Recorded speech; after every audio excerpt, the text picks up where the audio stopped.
আমি আজ সকাল 7টা থেকে দুপুর 12টার মধ্যে কি কাজ করে নিলাম তাহলে দেখতে থাকেন। হ্যালো ফ্রেন্ডস, গুড মর্নিং, নমস্কার সবাইকে। কেমন আছেন সবাই? আশা করি ভগবানের কৃপায় ভালোই আছেন। আমিও তো আপনাদের আশীর্বাদ আর ভালোবাসা অনেক ভালো আছি। এই তো সকাল 7টায় এই দেখেন আমি দরজাটা খুলে ছাদে আসলাম। ছাদে এসেই দেখি ছাদটা ভিজা, মানে রাত্রে বৃষ্টি হয়েছে সেই জন্য ভিজা। তাই ভাবলাম যে নমস্কারটা দিয়ে আসি, তুলসীর আসনে নমস্কার দিব। তুলসীর আসনে নমস্কার দিয়ে তারপরে মন্দিরে দিব। ভগবানের কাছে প্রার্থনা করলাম যে আমি আমার স্বামী, সন্তান আর পরিবারের সবাইকে নিয়ে যেন সুখে শান্তিতে থাকতে পারি, আর সারা দিনটাই যেন আমার ভালোভাবে কাটে, আমার মানে পরিবারের সবারই ভালোভাবে কাটে, এবং আমাদের দেশটাও জানি অনেক ভালো হয়, দেশের সবাই জানি ভালো থাকে। এই কামনা করে আজকে সকাল থেকে দিনটা শুরু করলাম। তারপরে এই যে এটাকে আমি বলি হলো সেচনি, আর এমনি উকিল নাকি কি জানো নাম আছে একটা, সেই নাম বলে সবাই, কিন্তু আমি এটার নাম সেচনি বলি। আর এইটাই হলো ছাতু কুটবো, তাই এটা ভালো করে ধুয়ে নিচ্ছি, কারণ আগামীকাল আবার মনসা পূজায় আমাদের আবার ভাতের চাল ভেজে ভাতের চাল ভেজে মানে মুড়ি হয়, সেই মুড়ি দিয়ে ছাতুগুলো কুটতে হয়, তাই কুটবো। তাই যে পরেই কিন্তু রোদ উঠে গেছে, ওই শুকাতে দিলাম, একদমই শুকিয়ে এটা কিন্তু কটকটা হয়ে গিয়েছিল। তারপরে ভাবলাম যে এখন 4তলা একটু ঘুরে আসি, 4তলার ছাদটাও আপনাদের একটু ঘুরিয়ে দেখিয়ে দেই। ওই যে ড্রাগনটা একদম লাল হয়ে আছে, পেকে গেছে। এই ছাদটাও তো একদম বৃষ্টিতে ভেজা। আর দেখেন এই যে পেয়ারার গায়েও জল কত, পেয়ারাও সুন্দর সুন্দর পেকে আছে, দারুণ মিষ্টি, মানে দেশি পেয়ারা, এই জন্য খুবই মিষ্টি, খেতে খুবই টেস্ট। আর ওই দেখেন 2টা আম কত সুন্দর সুন্দর। এই আম জানি কি আম বলে, আমের নামটা আমার মনে নেই এখন। আর ওই দেখেন আমার ফুল গাছের অবস্থা কীরকম হয়ে গেছে, ওই যে ঘাস হয়ে কীরকম যে হয়ে গেছে, ফুল গাছেরও চেহারা নেই। এত ঘাস হইলে ফুল ধরবে কোথা থেকে, কারণ গাছের গোড়ায় ঘাস হলে তো ঘাসেই সব খেয়ে ফেলে। ওই দেখেন কত আমরাও, গাছটা একদমই ছোট, তারপর আমরা ধরছে একদমই জড়িয়ে। আর বন্ধুরা, আমার ভিডিওটিতে একটা লাইক দিয়ে আমার ভিডিওটি কন্টিনিউ করবেন। আপনাদের একটা লাইক আমার ভিডিওটিকে এগিয়ে যেতে সাহায্য করবে, আর ভিডিওটি স্কিপ না করে পুরোটাই দেখবেন। আশা করি ভগবানের কৃপায় অনেক ভালোই লাগবে।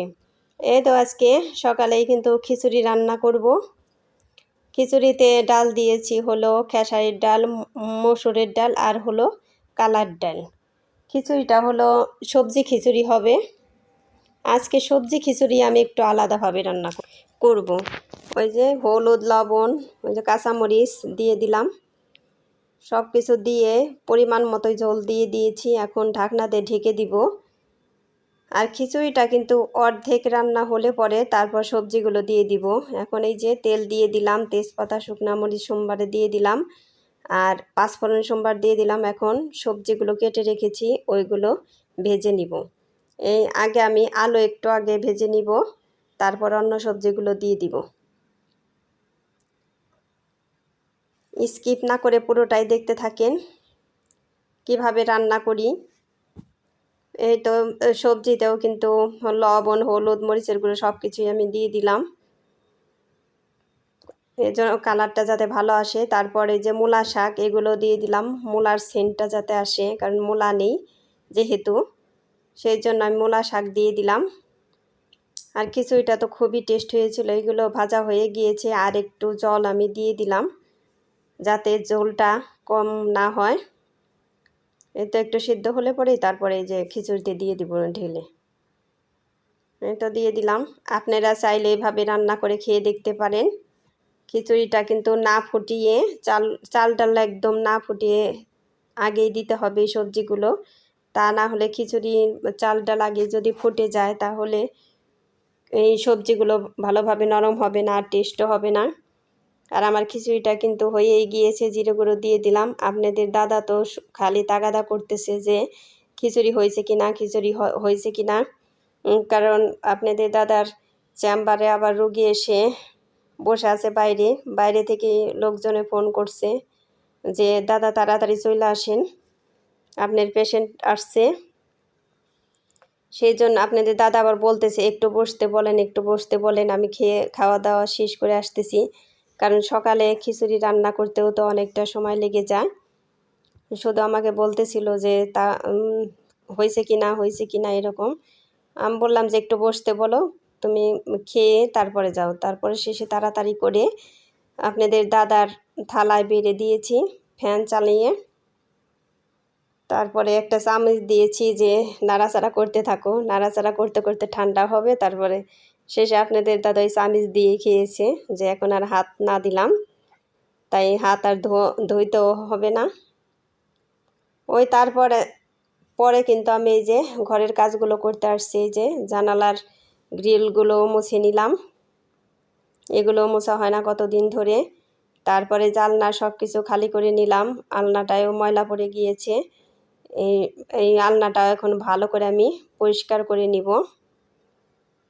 এই কাঠের আলনা কিন্তু আমার সব সময় ভালো লাগে। দেখেন কাঠের আলনা দেখতেও অনেকটাই সুন্দর দেখা যায়, আর এটার ডিজাইনও কিন্তু সিম্পলের মধ্যে খারাপ না, আমার কাছে খুবই ভালো লাগে।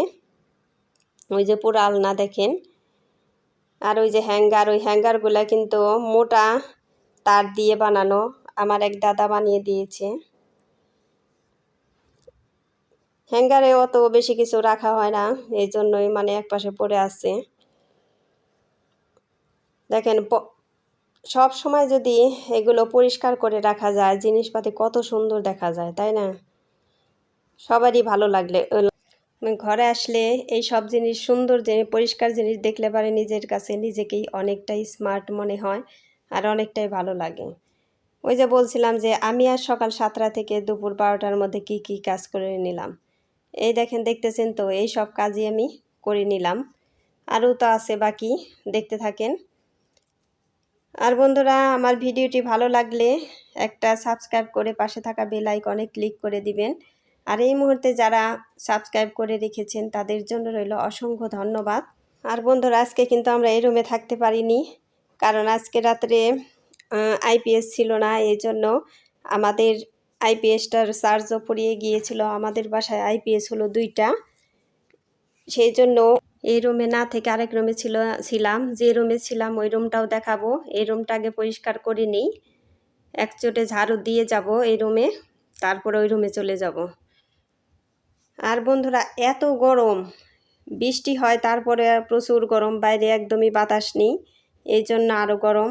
আর ডাকাতের ভয়ে তো চারদিক আটকায় শুইতে হয়, এই জন্য আরও বেশি গরম লাগে।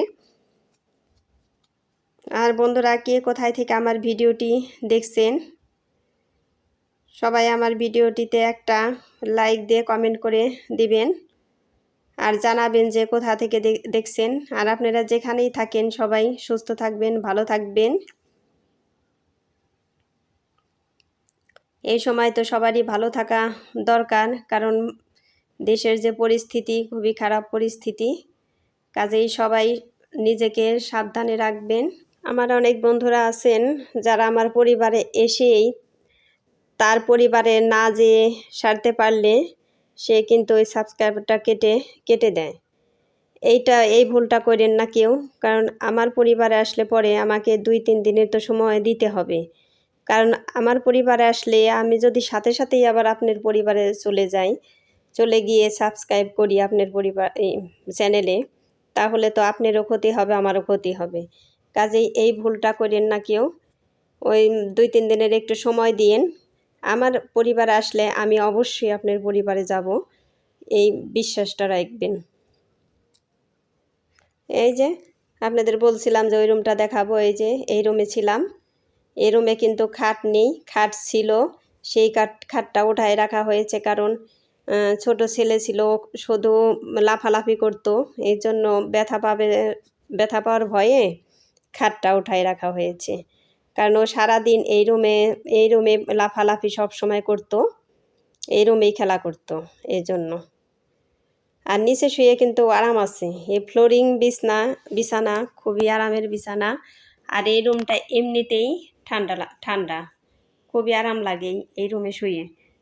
আর এই যে ব্যাগটা গাজীপুর থেকে বেড়ায় এসে এখানেই রেখেছি, আর যত্ন করে আর রাখা হয় না, এইভাবেই নামিয়ে রেখেছি। তাই আজকে মনে হয় আজকে আবার কাপড় চোপড় বের করে তারপর ব্যাগটা সেরে রাখবো। এই তো এই রুমটাও এখন ভালো করে ঝাড়ু দিয়ে নিচ্ছি।